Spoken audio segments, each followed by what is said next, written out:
हम अभी सूर्य सिद्धांत के 118वें भाग में हैं और यह छेद्य का अधिकार का अंतिम भाग है। अर्थात इस भाग के साथ ही छेद्य का अधिकार समाप्त हो जाएगा। इस भाग में अंकन प्रक्रिया के अंतर्गत परिलेख में निमीलन और उन्मीलन को आचार्य जैसे दर्शाने का निर्देश दिया वैसे प्रदर्शित करने का प्रयास किया गया है। और इसके साथ ही चंद्रमा का वर्ण, जब चंद्र ग्रहण लगता है तो उस समय चंद्रमा का वर्ण किस स्थिति में कैसे रहेगा, इन दो विषयों को आचार्य के वचनों के माध्यम से समझने की चेष्टा करेंगे। मानांतरार्धेन मितां शलाकां ग्रासदिङ्मुखीं निमीलनाख्यां दद्यात् सा तन्मार्गे यत्र संस्पृशेत्। मानांतरार्धेन मितां, मान अंतर अर्धेन मितां, दोनों के बिंबों के मानों के अंतर के आधे से मित प्रमाणित निमीलनाख्याम शलाकाम, निमीलन नामक शलाका को ग्रास दिङ्मुखीम, यहाँ ग्रास स्पर्श, स्पर्श जिस दिशा में होगी उस दिशा की ओर दद्यात, देना है। अर्थात हमें एक रेखा को उस परिलेखन में खींचना है। कहाँ से? केंद्र से। तो उस रेखा की मात्रा क्या होगी कि दोनों बिंबों के, ग्राहक और ग्राह्य, छादक और छाद्य, दोनों बिंबों के मानों के अंतर का आधा, उतने बराबर का शलाका रेखा हमें खींचनी है। और उसका नाम क्या दिया आचार्य? निमीलनाख्या, वो निमीलन संज्ञक होगी। अब आगे सा तन्मार्गे यत्र संस्पृशेत, तन्मार्गे उस मार्ग में, अर्थात हमने पहले ही उसमें ग्राहक का रास्ता तय कर चुके हैं, ग्राहक का मार्ग अंकित कर चुके हैं। तो उस मार्ग को जहां पर स्पर्श करता है वहां ततो ग्राहक खंडेन प्राग्वन् मंडलमालिखेत तद्ग्राह्य मंडल युतिर्यत्र तत्र निमीलनम।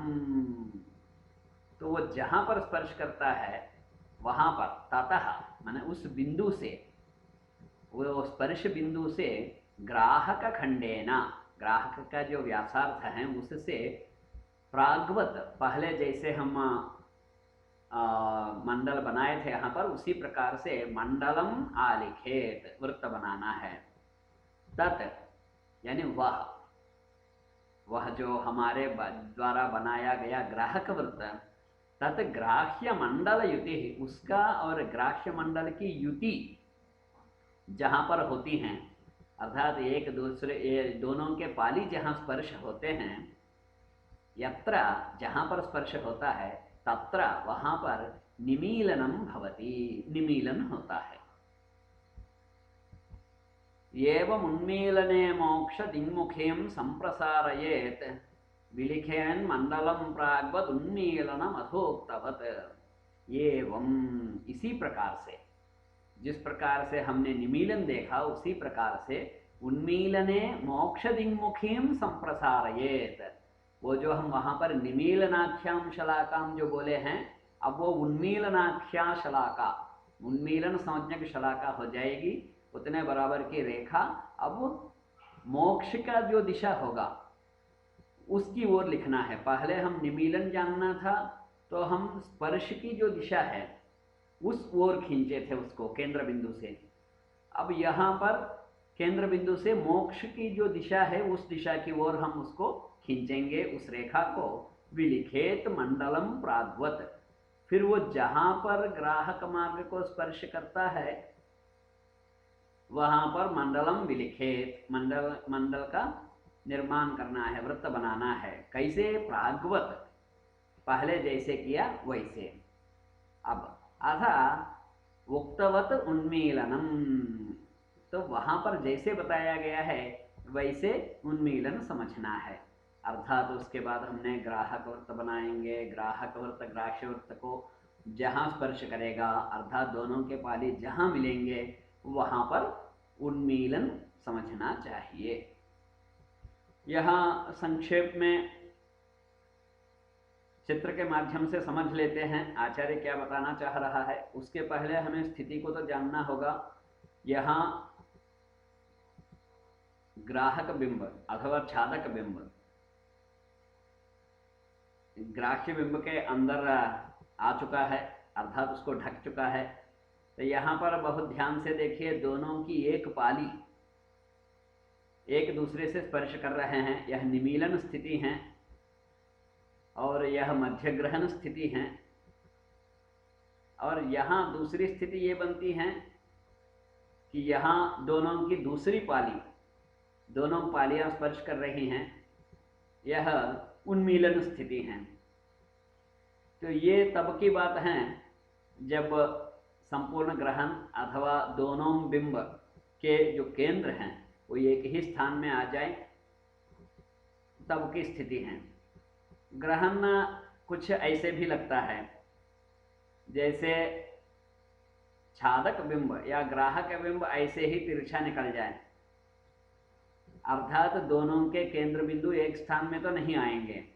भले उनके पूर्वापरांतर शून्य हो सकता है किंतु दक्षिणोत्तरांतर रहेगा, खंड ग्रहण लगेगी। उस स्थिति में क्या होगा, उस स्थिति में जहां पर दोनों के पालियों के जो पूर्वापरांतर शून्य हो जाए तो यह निमीलन हो गया। इसी प्रकार से आगे बढ़ के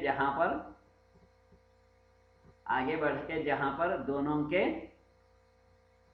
विपरीत दिशा के पालियां जहां स्पर्श कर लेंगी वह उन्मीलन बिंदु हो जाएगी। वहां वास्तव में वह स्थिति बनती नहीं है किंतु इस प्रकार की कल्पना परिलेखन में संभव है। अब आचार्य क्या बताया है उसको देख लेते हैं। यह हमारा ग्राह्य बिंब,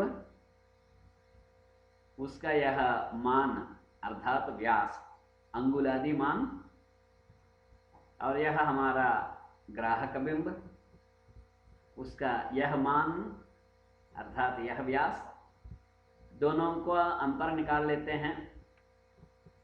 जितना हरा भाग है उतने भाग को निकाल लेते हैं उसमें से, तो बचा यह है।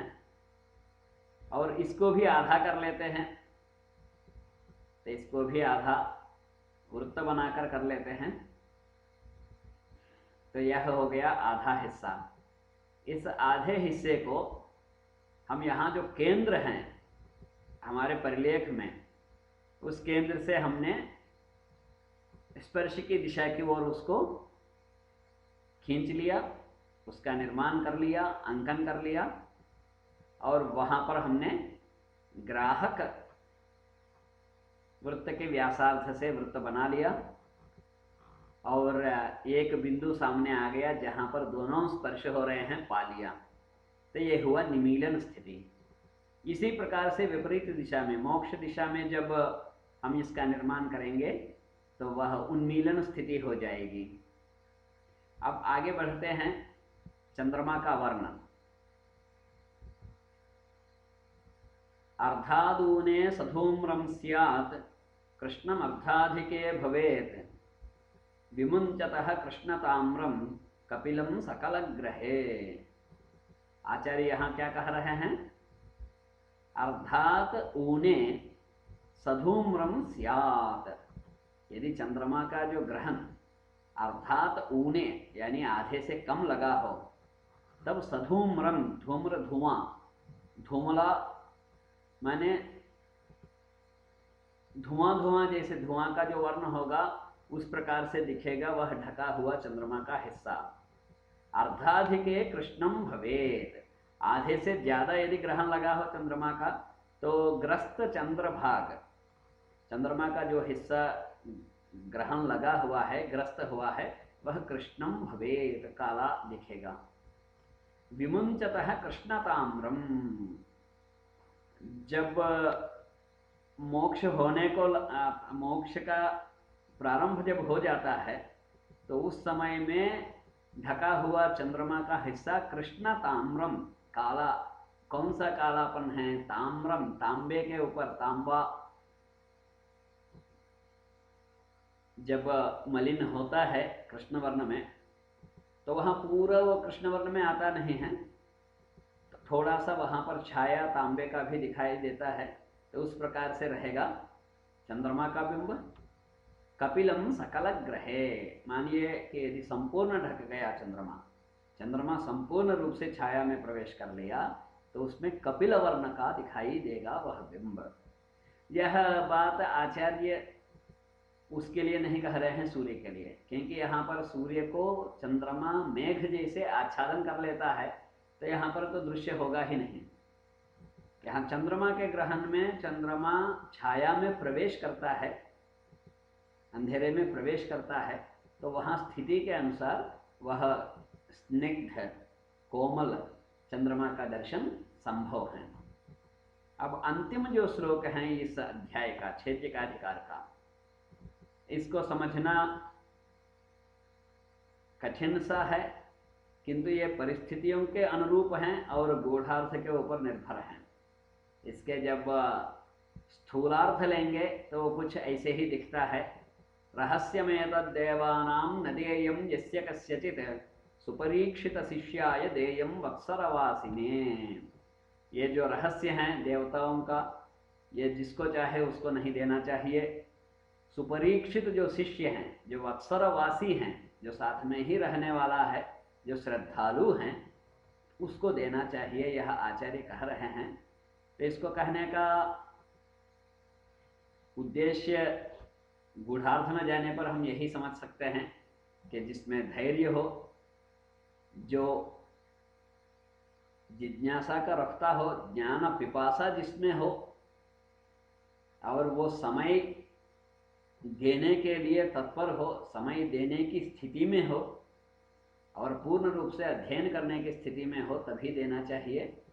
अन्यथा वह व्यक्ति इस विषय में पारंगत नहीं हो सकता है। अर्थात स्थिरता के साथ एक मन होकर जब तक संपूर्ण शास्त्र का अध्ययन नहीं करता है, तब तक इस शास्त्र में पटु नहीं हो सकता है। आधे अधूरे में यदि छोड़ के जाने वाला यदि होगा तो उस गुरु का जो प्रयास है वो निष्फल हो जाता है, वो मिट्टी में मिल जाता है। इसलिए आचार्य कह रहे हैं कि सुपरीक्षित शिष्य को, जो टिक सकता है, जो स्थित है, यहाँ प्रज्ञा की बात आचार्य नहीं कर रहे हैं, क्योंकि ज्ञान पिपाशा में बुद्धि प्रकर्ष के अलग अलग श्रेणियों के छात्र होते हैं और किसी किसी छात्र को परिश्रम ज़्यादा करनी पड़ती हैं, किसी को बहुत कम परिश्रम में ही उपलब्ध हो जाता है। तो ये सबका परीक्षण करके, तो जो वत्सरवासी होगा और जिसमें श्रद्धा होगी, तो वहाँ बुद्धि प्रकर्षता कितनी मात्रा में है ये देखने की आवश्यकता नहीं है। तो फिर हम अगले भाग में नए अध्याय के साथ मिलते हैं। क्षेत्रिकाधिकार को यहीं पर समाप्त करते हैं।